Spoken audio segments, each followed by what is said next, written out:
오늘 다니엘 2장 14절부터 23절까지의 말씀을 가지고 문제를 딛고 도약하라 라고 하는 제목으로 함께 말씀 나누도록 하겠습니다. 여러분, 우리 앞에 돌이 하나 놓여져 있다고 할 때에 그 돌에 걸려 넘어지게 된다면 걸림돌이지만 그 돌을 딛고 더 위로 올라선다면 디딤돌이 됩니다. 우리 앞에 놓여져 있는 문제가 누군가에게는 걸림돌이 될 수 있으나 또한 누군가에게는 디딤돌이 될 수 있습니다. 그렇다면 걸림돌과 디딤돌, 그 차이는 과연 어디로부터 비롯되는 것일까요?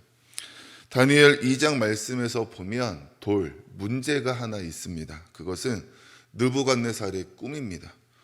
그런데 그보다 더 심한 것은 느부갓네살의 심술입니다. 심술이라고 하기에는 그 정도가 더 심한데, 자기가 무슨 꿈을 꾸었는지 맞추고 그 꿈에 대한 해석을 하라라고 이야기를 합니다. 근데 이게 가능한 일이 아니라 불가능한 일이죠.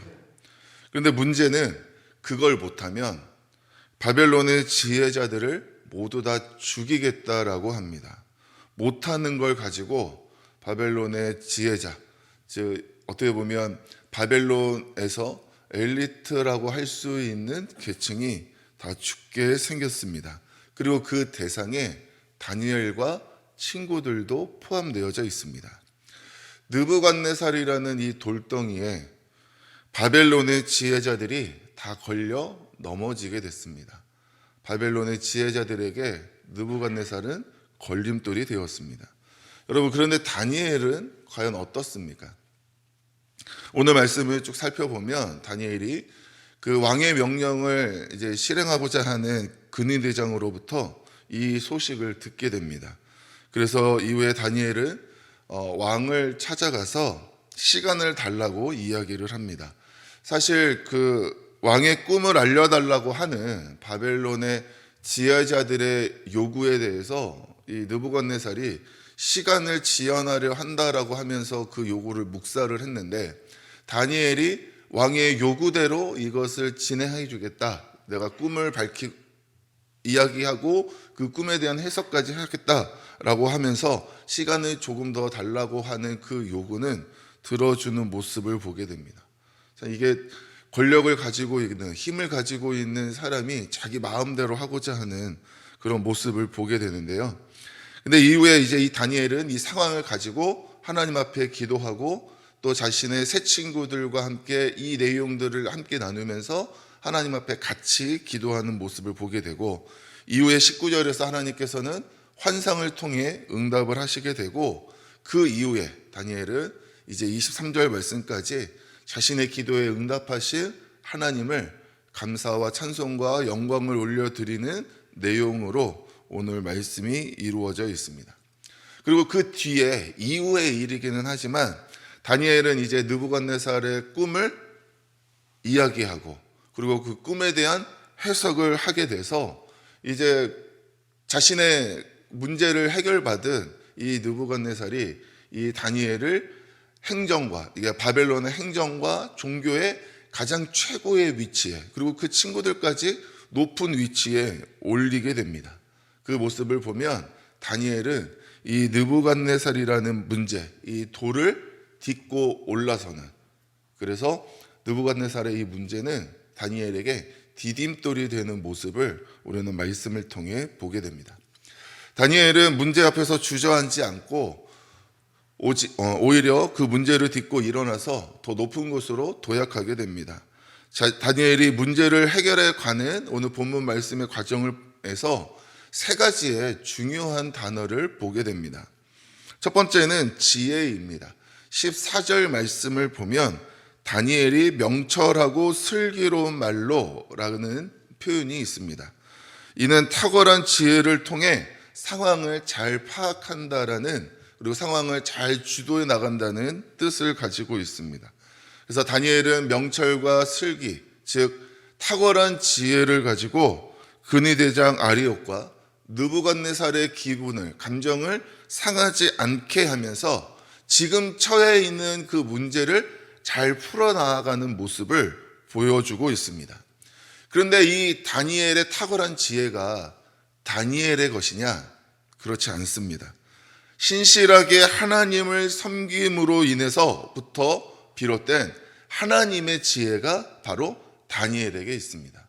우리가 잘 알고 있는 것처럼 잠언 9장 10절 말씀을 보면 여호와를 경외하는 것이 지혜의 근본이고 거룩한 자를 아는 것이 명철이다 이야기하고 있습니다. 바로 하나님을 경외하는 것, 하나님을 아는 것이 바로 지혜이고 명철입니다. 하나님으로부터 오는 지혜는 인간의 지혜를 뛰어넘습니다. 그러므로 우리는 하늘로부터 오는, 하나님으로부터 오는 지혜를 소유한 사람이어야 되는 줄 믿습니다. 두 번째로 기도입니다. 17절, 18절 말씀에서는 다니엘이 문제를 끌어안고 하나님 앞에 기도하고 친구들과 함께 기도하는 장면이 기록되어져 있습니다. 다니엘이 이 문제를 끌어안고 이 문제를 해결할 수 있는 하나님 앞에 그 문제를 들고 나아가는 모습을 보여줍니다. 그렇습니다. 여러분, 문제는 내가 끌어안는 것이 아니라, 문제는 끌어안고 끙끙거리는 것이 아니라 문제는 하나님 앞에 내려놓는 것인 줄 믿습니다. 이 문제라는 것이 엉킨 실타래 같아서 내가 풀려고 하면 계속 엉키지만 하나님이 풀어주시면 술술 풀리게 됩니다. 그래서 우리는 문제를 만날 때마다 먼저 하나님 앞에 기도하는 태도가 중요합니다. 그리고 다니엘은 혼자 기도하지 않고 함께 기도했습니다. 그의 친구들, 새 친구들과 함께 이 문제를 나누고 그 나눈 문제를 가지고 함께 합심해서 하나님께 기도하는 모습을 보게 됩니다. 기도의 동역자가 있는 다니엘, 이 모습이 참으로 귀한 모습입니다. 그렇게 본다면 기도라는 것이 함께하는 일입니다. 하나님과 함께, 기도의 동역자들과 함께.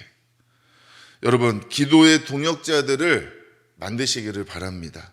내가 어떤 문제가 있을 때 그 문제에 대해서 솔직하게 나눌 수 있고 그 문제를 나의 문제처럼 여기며 정말 절실하게 간절하게 주님 앞에 부르짖고 무릎 꿇을 수 있는 그 기도의 동역자가 나에게 있다면 그걸 통해 나의 문제들이, 나의 어려움들이 잘 해결받을 수 있게 되는 줄 믿습니다. 또한 세 번째로 보면 19절 말씀에 환상이라는 단어가 나옵니다. 여러분, 이 환상이라는 것은 은밀한 것을 이야기하고 이 환상은 하나님과의 소통의 통로로 쓰이게 됩니다. 그런데 이 환상이 아무에게나 주어지느냐? 그러지 않습니다.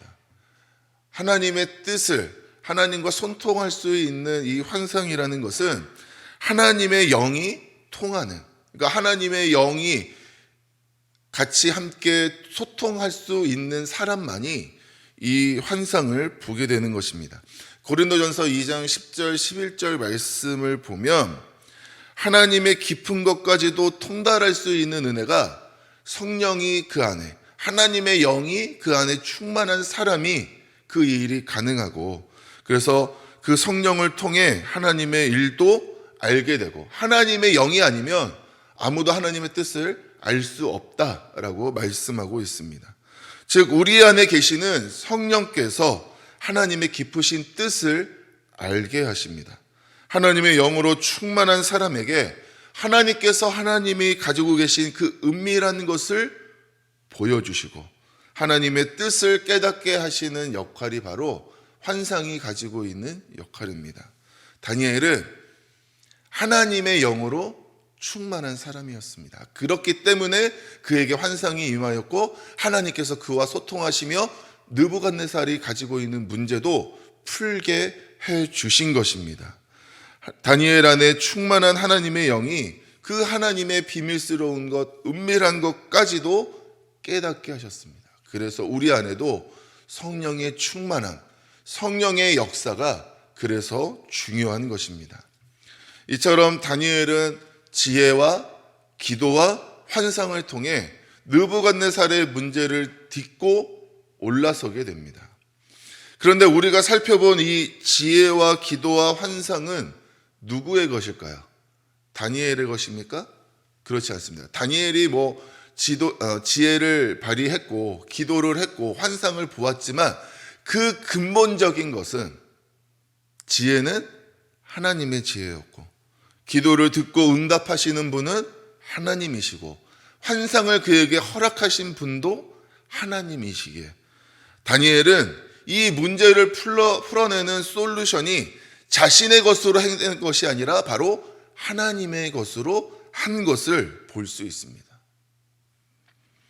그래서 여기서 우리가 알게 되는 중요한 사실은 다니엘은 하나님을 위하여 하나님에 의하여 살아가기로 뜻을 정한 사람이었기 때문에 다니엘은 내가 가지고 있는 모든 문제를 하나님께 맡겨드려야 된다라는 사실을 알고 있었고 이 문제라는 것이 세상의 방법, 나의 방법, 어떤 다른 것에 의지한 방법으로 해결하는 것이 아니라 오직 하나님에 의한 방법으로만 해결할 수 있음을 알고 정확하게 하나님을 바라보고 하나님을 의지하고 하나님으로부터 오는 방법을 통해 문제를 해결한 것을 보게 됩니다.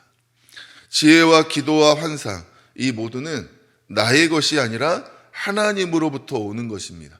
다니엘은 그래서 이 사실을 23절 말씀을 보면 이 말씀을 통해 고백하고 있습니다. 우리 같이 한번 읽어보겠습니다. 나의 조상들의 하나님이여 주께서 이제 내게 지혜와 능력을 주시고 우리가 주께 구한 것을 내게 알게 하셨사오니 내가 주께 감사하고 주를 찬양하리이다. 곧 주께서 왕의 그 일을 내게 보이셨나이다 하니라. 아멘. 다니엘이 고백하고 있죠. 지혜도 능력도 그리고 나에게 보이신 그 모든 것도 다 하나님의 것입니다. 그래서 하나님이 찬양받으셔야 됩니다라고 고백하고 있는 모습을 보게 됩니다. 즉 우리 앞에 놓여져 있는 돌 하나가 걸림돌이 되느냐 디딤돌이 되느냐는 우리 안에 다니엘과 같은 하나님의 방법이 있느냐는 거예요. 다니엘이 기도와 지혜와 환상을 통해 그 문제를 딛고 올라선 것처럼 우리 앞에 놓여져 있는 어떤 문제가 있을 때 정말 나는 하나님의 방법으로 그 문제를 해결하고자 하는 그 하나님의 방법이 내 안에 나만의 것으로 있느냐는 것입니다. 나에게 하나님의 지혜가 있고 하나님께 무릎 꿇을 수 있는 기도의 시간들이 있고 정말 하나님과 소통할 수 있는 그 하나님의 영이 충만한 능력이 내 안에 있느냐. 그것이 우리 앞에 계속해서 놓이는 문제들을 내가 어떻게 대할 수 있느냐, 걸림돌이 되느냐, 디딤돌이 될 수 있느냐의 차이로 볼 수 있는 내용입니다. 그리고 마지막 중요한 것이 무엇이냐면 다니엘은 이 모든 문제를 해결받고 뭐 했다 그랬죠? 하나님 앞에 감사와 찬송과 영광을 올리게 됩니다. 여러분, 문제 해결한 것을 내가 취하면 내가 교만하여 내가 잘못된 길로 가게 됩니다. 문제를 누가 해결하셨습니까? 하나님이 해결하셨기에 그 해결하신 하나님 앞에 당연히 감사하고 찬송을 드리고 영광을 돌리는 것까지 가야 온전한 문제 해결입니다. 근데 그냥 문제 해결된 것에 기뻐서 그것에 취해서 나 혼자 기뻐하고 즐거워하고 그것을 내 것으로 마치 내 것처럼 누린다면 우리는 잘못된 길을 걸어가는 겁니다.